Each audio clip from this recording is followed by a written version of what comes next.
어두운 소설, 어두운 이야기들을 잘 못 보거든? 그게 너무 힘들어서. 이 이야기를 읽는데도 되게 힘들었는데. 사실 어둠을 좀 무서워해.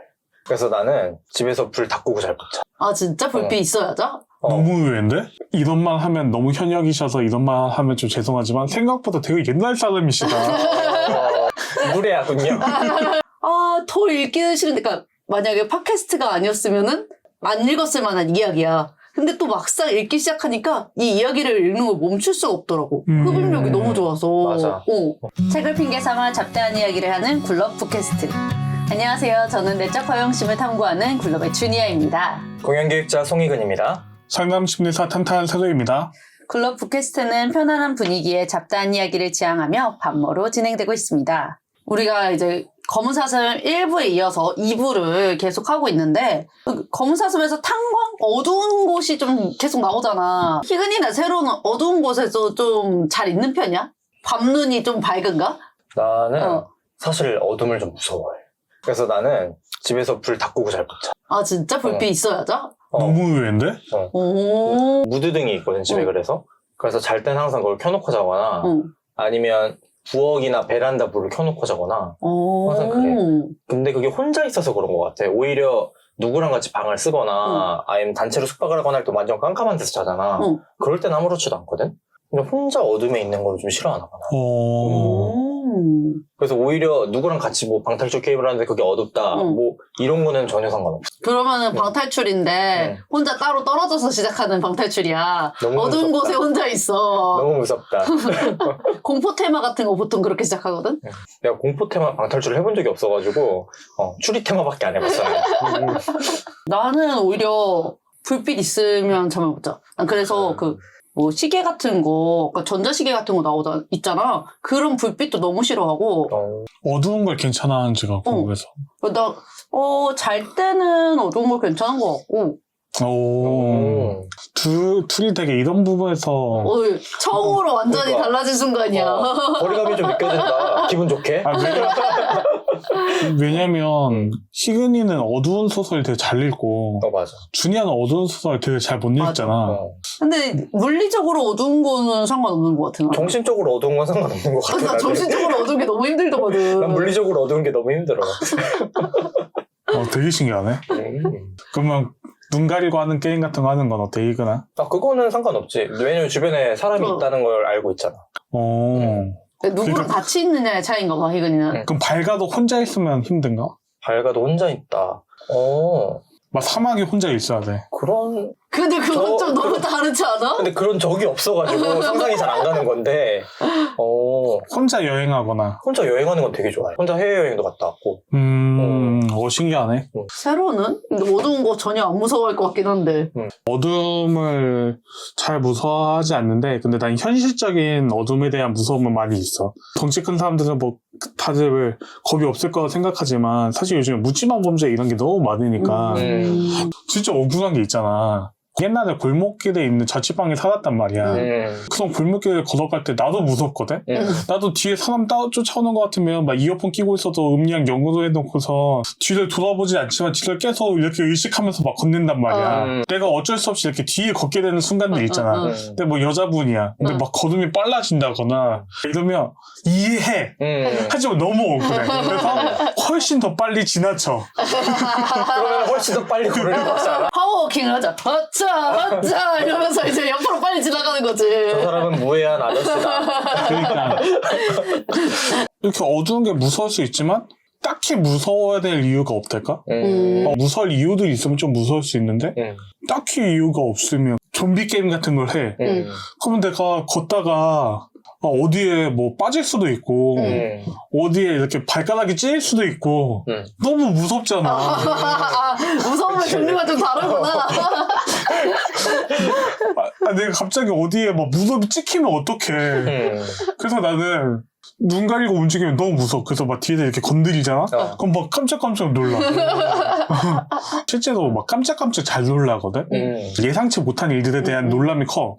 뭐 무슨 일이 없을 곳에 뭐 혼자, 막 여기서 갑자기 정전이 일어나는데 나 혼자 있는데 뭐 정전이 일어났어. 뭐 그냥 가만히 있다 자는 거지 뭐. 어쩔 수 없죠. 와, 나 바로 해결하려고 하는데 무서워가지고. 빛 어딨어? 이러면서.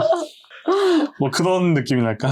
어두운 거에 대한 것과 이제 어둠에서 밝음으로 가는 얘기를, 검은 사슴 얘기를 계속하고 있는데, 희근이가 우리 일부를 안 보신 분들도 있을 수 있잖아.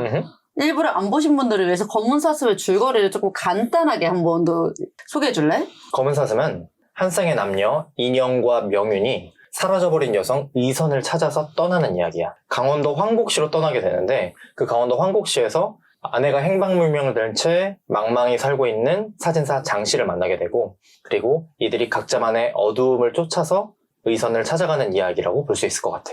희근이가 이렇게 줄거리를 간단하게 소개를 했는데, 그럼 이번에는 새로가 검은 사슴을 쓴 한강 작가에 대해서 한번 자세하게 소개해 줄래? 한강 작가님은 93년도에 어둠꽃을 포함한 5개의 시로 먼저 시인으로서 등단을 하셨어. 한강 작가님이 미디어에 비춰지는 거 보면 좀 동안이시잖아. 그래서 그렇게 나이가 많으신가 싶다가도 생각해보면 진짜 어렸을 때부터 한강 작가님 얘기를 들었던 것 같거든. 또 생각하면 납득이 가고 그런 느낌도 있는 것 같아. 나는 나이를 알게 돼서 놀랐던 작가님이 김은희 작가님이거든. 드라마 작가님. 김은희 작가님이 생각해보면 장항준 감독님의 아내니까 당연히 나이가 50대이신 게 당연한 건데 근데 작품 활동을 또 늦게 데뷔하시고 이러다 보니까 잘해야 40대 중반? 40대 초반일 것 같은데 50대니까 근데 한강 작가님도 우리에겐 채식주의자가 출간됐을 때부터도 아니라 채식주의자가 2016년도에 부커상을 탔을 때부터 유명해지시다 보니까 한강 작가님 또 그 이름이 요즘 이름 같잖아.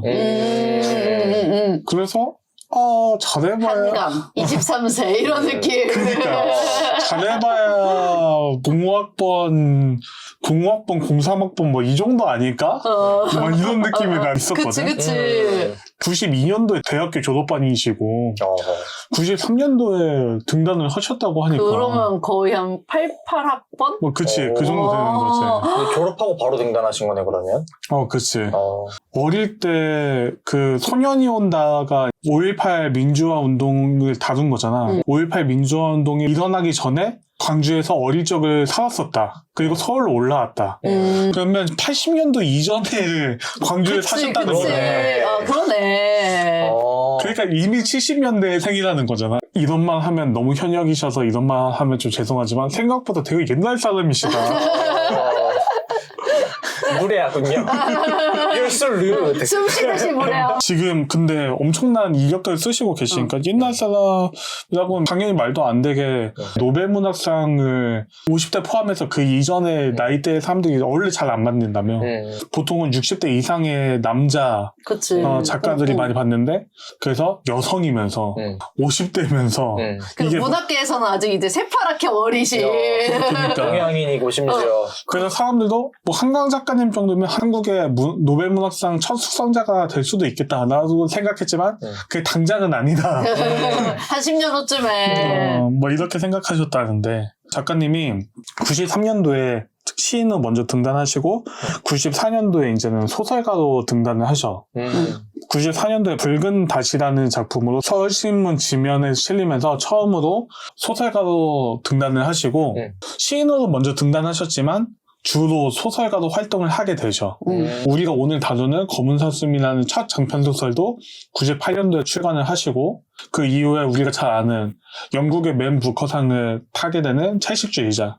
아까 전에 5.18 사건에 대해서 말했던 소년이 온다. 그리고 제주 4.3 사건을 바탕으로 했던 작별하지 않는다. 같은 작품들, 특히 소년이 온다, 작별하지 않는다는 역사적 사건들을 다뤄서 사람들이 우리나라는 이렇게 근대 사건을 다루면 문제가 되는 게 있잖아. 맞아. 정치적인 거 아닐까?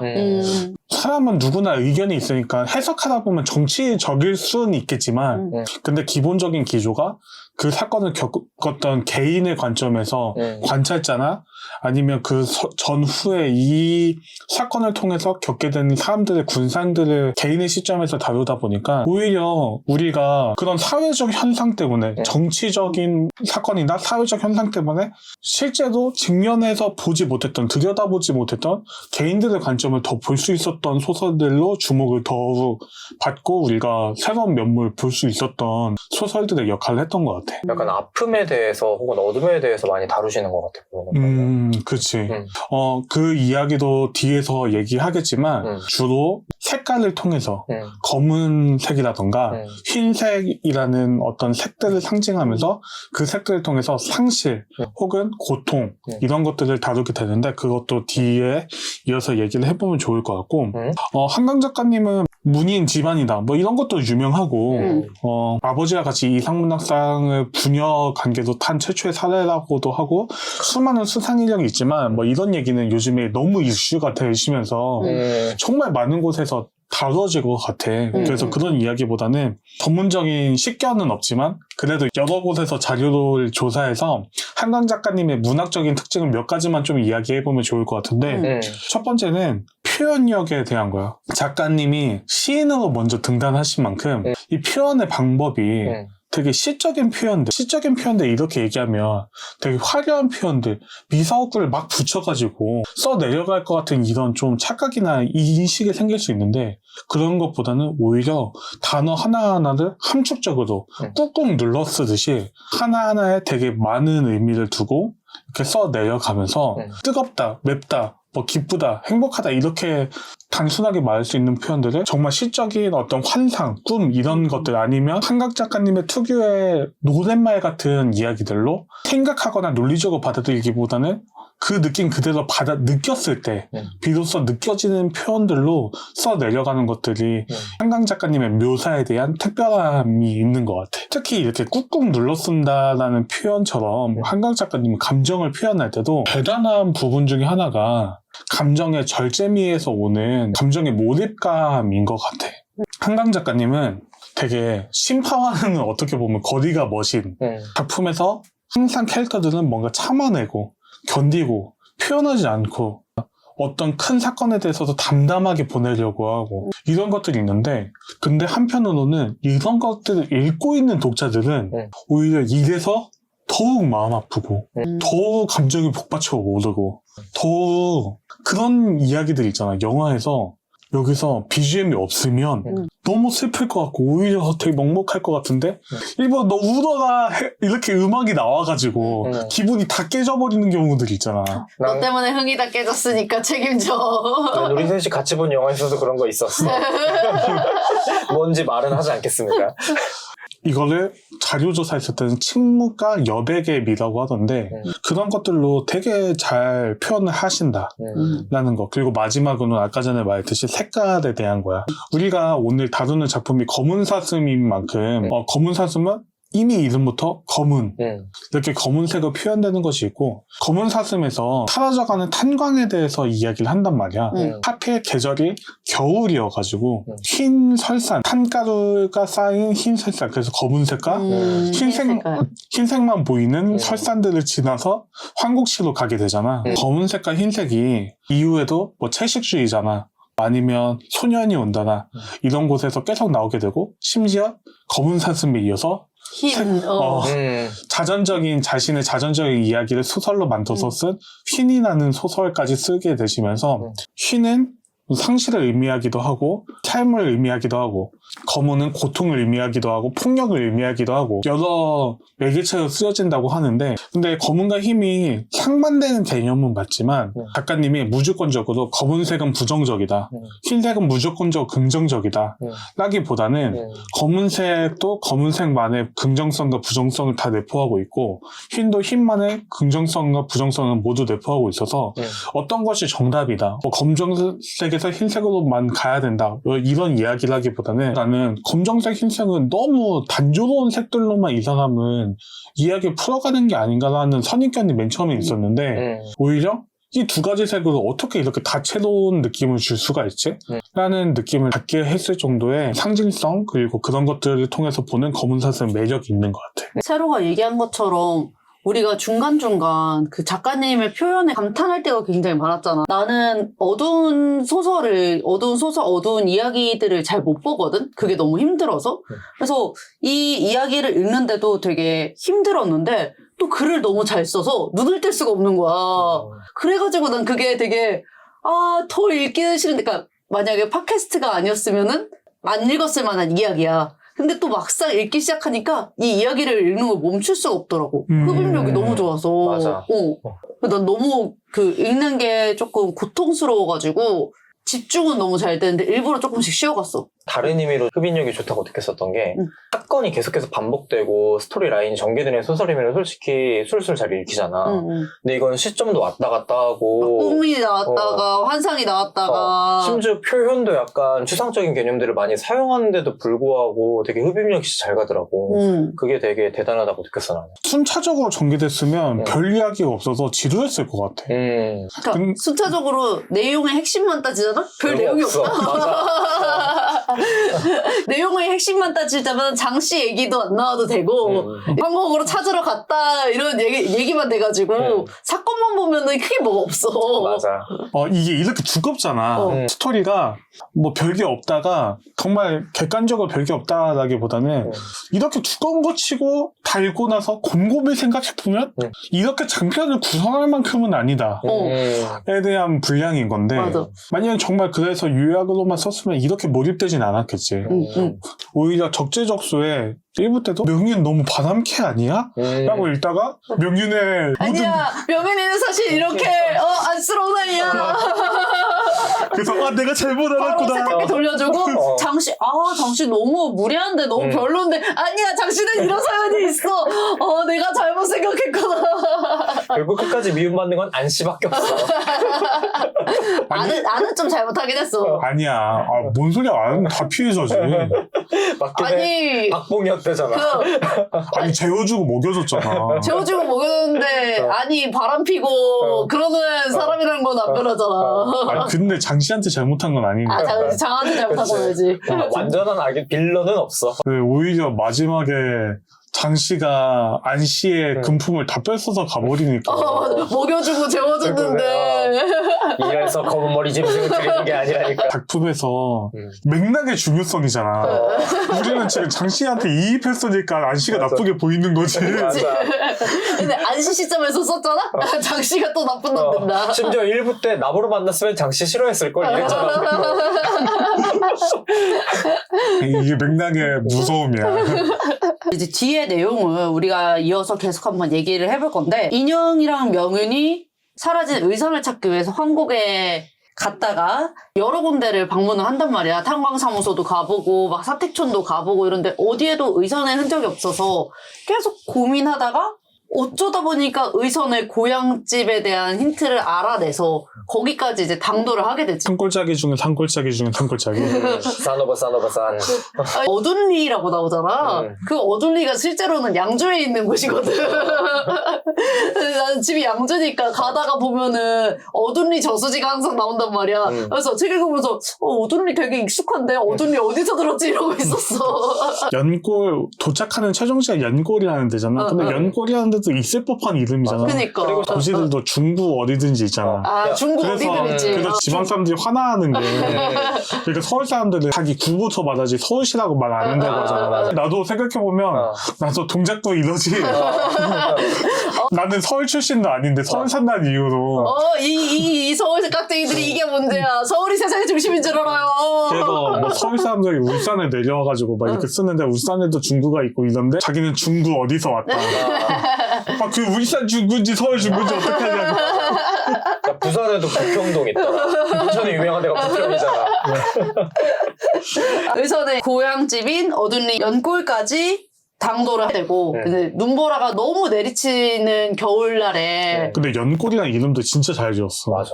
한국도 되게 잘 지었다고 생각해. 연골은 의미가 연이 이렇게 끊어져가지고 날아가서 이제 연이 마지막에 더 이상 날지 못해서 이렇게 모이는 연의 종착지 같은 그래서 그 자유로워진 연이 더 이상 날아가지 못하는 곳이 연골인 거잖아. 연비율을 많이 하니까. 해가 잘 들지 않는 곳. 오전 11시에 해가 뜨고 오후 3시에 해가 지는. 의선이 자기는 어두운 곳에서 태어났다고 맞아. 어두운 곳에서 자랐다고 항상 얘기하잖아. 연이 머무는 진짜 어두운 곳인 거지 여기도 한마디로. 그러니까. 그래서 이제 명윤이랑 인영이가 그곳까지 갔다가 거기 고향집에서 의선이 다녀간 흔적은 발견했는데 의선은 발견하지 못하고 눈이 너무 많이 내려가지고 갇힌 채로 거기서 이제 하룻밤을 보내게 되니까. 90년대에 몇 마리 나눈 걸 기억해가지고 그 강원도 산골짜기 심지어 그것도 아주머니들이 얘기하시다가 아이 나는 어디서 왔는지도 모르고 연골이라고 들어봤을라나 모르겠네 뭐 갑자기 눈 번쩍 네? 근데 그 어둘리? 이러면서 하잖아. 연골도 탄광 사무실마다 황자라고 했던 것 같은데 해가지고 황자인 그 곳을 다 돌아다니고 탄광 사무실에 다 가가지고 마침 아니 우리 스크랩북이 있는데 이거 뭐 그래도 나 기자고 이러니까 돈 되지 않을까 해서 스크랩북 챙겼다가 거기서 기사에서 거기서 의선의 아버지라고 들었던 그 이름을 기억하고 그 의선의 아버지 이름도 기억해뒀다가 무슨 추리게임 퍼즐 하나하나 맞춰가듯이 기자 아무나 하는 거 아니야. 작은 단서 하나도 놓치지 않는다고. 이러니까 그 시절에 TV는 사랑의 시구가 가능했던 거야. 옛날이라는 게 딱 느껴지는 게 동사무소나 중학교 가가지고 우리 TV는 사랑을 싣고 같은 사람 찾는 프로그램에서 나왔다. 그래서 막 개인정보 안 되는데요 하면서 에이 저희 이런 유명한 연예인 사람 찾는 거예요. 막 이러니까 에이 안 되는데 제가 찾아드릴게요. 그냥 물어보잖아. 그 사람이 여기 출신이에요? 그 사람은 아니고 그 사람 친구가 여기로 이사 왔다 그래가지고 개인정보 보호법다 여는 시대였다. 있어도 무늬만 있다. 그때는 이제 주민번호 뒷자리까지 다 나오던 시절이었어. 그러니까 이게 와 진짜 이게 몇 년 차이밖에 안 되는데 이렇게 다르구나. 이렇게 지금 AI 시대고 이래도 사람 찾는 게 쉽지 않고 우리 원했던 사람도 아직 못 찾고 있잖아. 근데 그 당시에 진짜 90년대 강원도 산골 끈적도 없는 사람을 찾아서 계속해서 나간단 말이야. 어떻게든 단서를 발견을 해내고 인영이랑 명윤이가 진짜 둘 다 엄청난 고뇌를 가지면서도 계속 의선이를 찾아내려고 한단 말이지. 인영이랑 명윤이는 어떤 부분에 있어서 의선이를 끝까지 찾게 했던 원동력이 뭘까? 인영이랑 명윤이한테. 그리고 그거가 있잖아. 인정형 명윤이 딱 전형적인 여행을 같이 하면 절규한다의 전형적인 대사. 맞아. 얘 진짜 맞지도 않고. 계속 스트레스 상황에 처해지니까 계속 티격태격이 조금씩 되고 맞아. 계속 이렇게 불안한데 계속 끝까지 찾으러 가는 거지. 인영이랑 명윤이가 그렇게 티격태격하면서도 끝까지 의선을 찾을 수 있었던, 찾으려고 했던 그 원동력이 대체 뭐였을까? 나는 어두운 소설은 잘 못 읽는다고 했잖아. 근데도 이거를 계속 읽을 수 있었던 거는 물론 작가님의 문체가 너무 눈을 뗄 수 없어서도 맞는데 차표지가 어두운 소설 잘 못 읽는 거야? 요건 밝긴 한데. 그래서 커버 씌우고 읽었어. 역시 겉모습이 중요해. 이 외모지상주의. 아니요, 외모 우선주의인데요. 책조차도 외모 우선주의라니. 아무튼 이제 이 얘기하려던 게 아닌데. 빨리 시리어슬리.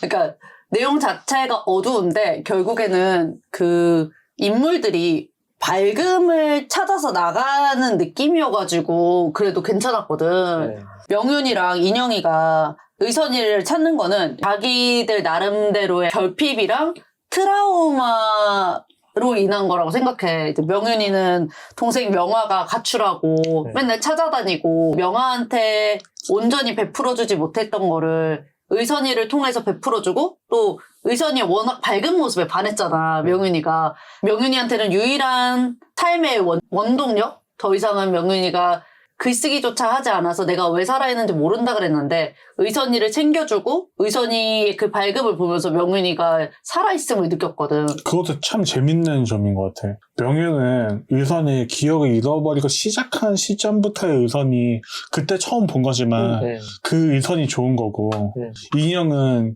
기억을 잃어버리기 전에 뭔가 숨기는 것이 있지만 참을 줄 알고 묵묵하던 의선이 좋았던 거잖아. 맞아. 그때를 생각하면서 눈에 밝음이 있는 의선이라고 했었나? 그 시절의 의선이?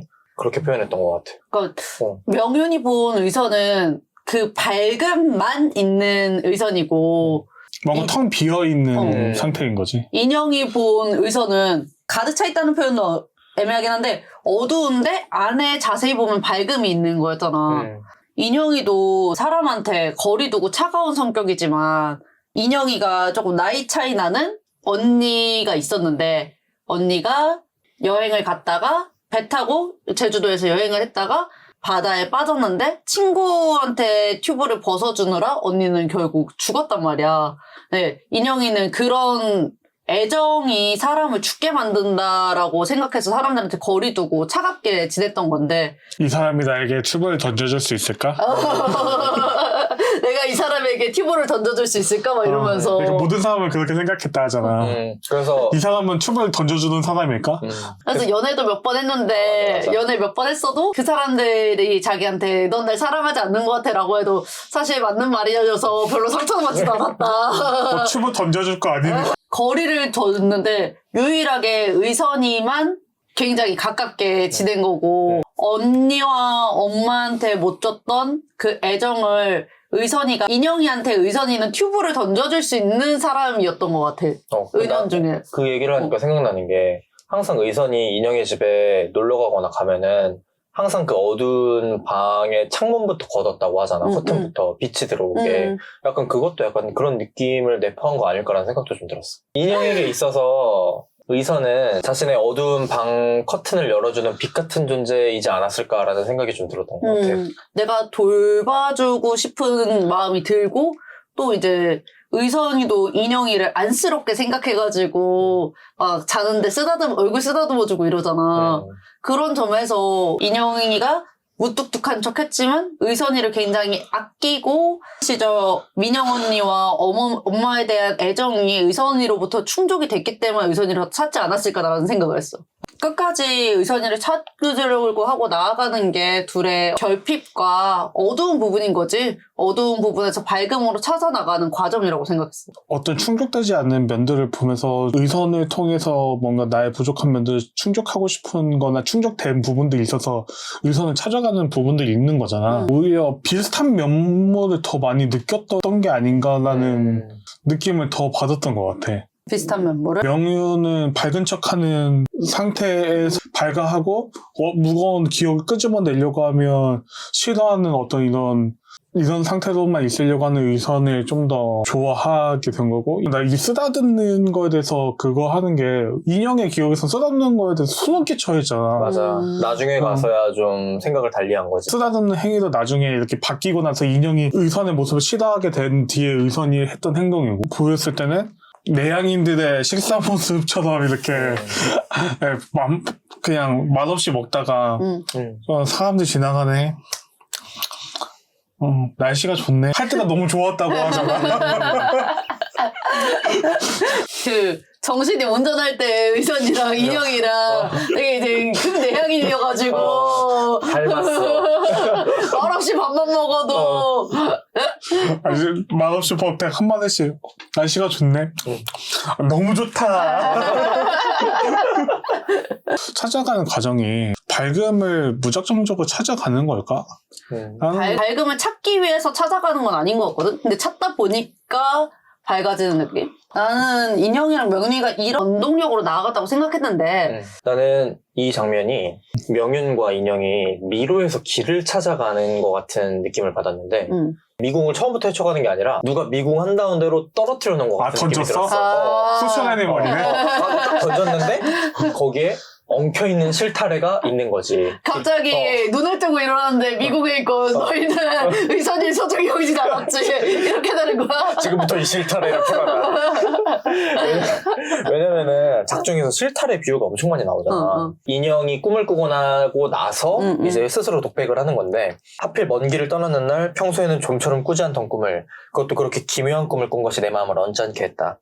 설령 좋은 꿈이었다 해도 꿈이란 것은 깨고 나면 이상한 느낌을 준다. 마치 실타래를 놓친 채 미로 가운데 던져진 듯한 그 느낌을 나는 좋아하지 않았고 사춘기 이후 언제나 꿈없는 깊은 잠을 지은 자신에 만족하고 있었다. 이랬는데 미궁에 그대로 던져진 것 같은 느낌을 좀 받은 것 같기도 하고 의성과의 과거를 회상할 때도 이 실타래에 대한 비유가 나오는데 그전처럼 정확하고 섬세한 문장은 아니었지만 실타래의 엉킨 부분을 조심스럽게 풀어나가듯 천천히 그녀는 이야기를 시작했다 하면서 과거를 풀어나가고 팩트를 짚어가는 것들을 전부 실타래로 비유를 한단 말이야. 나는 정말 인형과 명윤이 실타래가 잔뜩 엉켜있는 미궁에서 그걸 하나하나 풀어가기 위해 고군분투하는 모습처럼 그려졌어서 동사무소를 갔다가 학교를 갔다가 사람들 모여있는 집들을 갔다가 스크랩북을 찾고 이런 시간들이 고군분투처럼 느껴졌다. 이런 느낌을 좀 받았던 것 같아. 이 실타래 사실 생각해보면 연애 실타래잖아. 그리고 그 연애 실타래라는 거는 엉켜있을 수도 있지만 사실 그 잘 감겨있고 그 연을 잘 날리기 위해서는 감았다 풀었다 하면서 이걸 뭔가 조절하는 느낌인 거잖아. 그리고 난 이 과정이 뭔가 엉켜져 있는 길을 찾아가기보다는 되게 진짜 실타래 풀리듯이 완급 조절이 되면서 되게 자연스러운 과정처럼 되게 느껴졌거든. 그래서 오히려 미로와 실타래라는 말이 연애 실타래처럼 곡선처럼 느껴지기도 한달까? 이게 정말 실뭉치 같은 느낌이 아니라 정말 잘 감겨져 있는 실타래도 연을 잘 날리기 위한 과정처럼 느껴지니까 나는 좀 이런 이미지 오히려 형성이 됐던 것 같아. 나는 미로라는 단어에 꽂혔었나 봐. 오히려 이들이 또 약간 로드무비 같은 걸 찍고 있기도 하니까. 그치.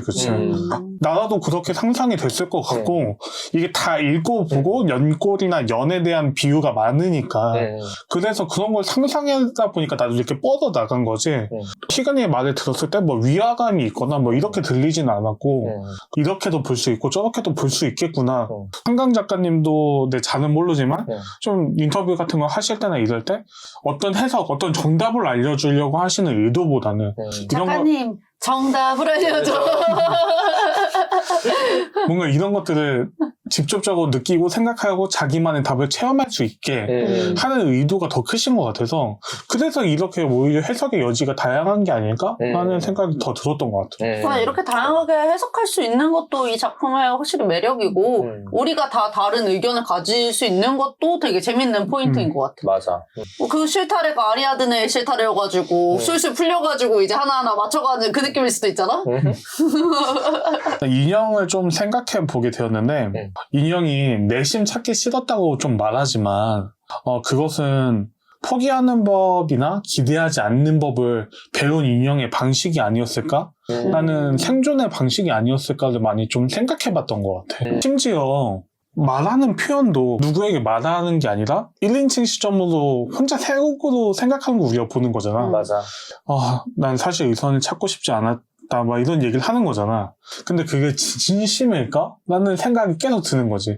이 말마저도 자신이 상처받지 않으려고 하는 행동 같다는 생각이 계속 들었던 것 같아. 혹시나 의선에 대한 걸 아예 찾지 못하더라도 난 원래 찾고 싶지 않았어 라는 식으로 계속 이제 자기 방어를 그치. 건가? 인형은 계속 독백에서 내심 밤새 앓는 소리를 내던 엄마가 힘겨웠던 것처럼 의선이 그렇게 앓기 시작하니까 좀 의선도 힘겹게 느껴지고 의선은 부담스럽다 이렇게 말했고 떠나버린 의선이 내심 내가 원했던 것 같기도 하고 이렇게 표현을 하잖아. 근데 인형이 엄마가 정말 그렇게 힘겹기만 했던 존재일까? 엄마와 겹쳐 보이는 의선이 그렇게 힘겹기만 한 나에게 부정적인 제발 떠났으면 하는 존재였을까?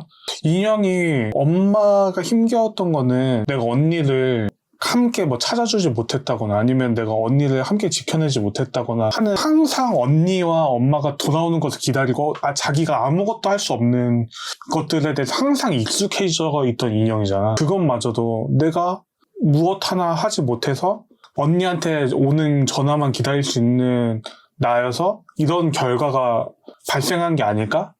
라는 생각 때문에 그 생각이 계속 떠오르니까 싫다. 그러니까 명윤한테 명윤이 절필을 했듯이 인형도 오히려 참는 행위가 나의 어떤 그런 죄책감을 직면하기 싫어서 했던 행위가 아닐까?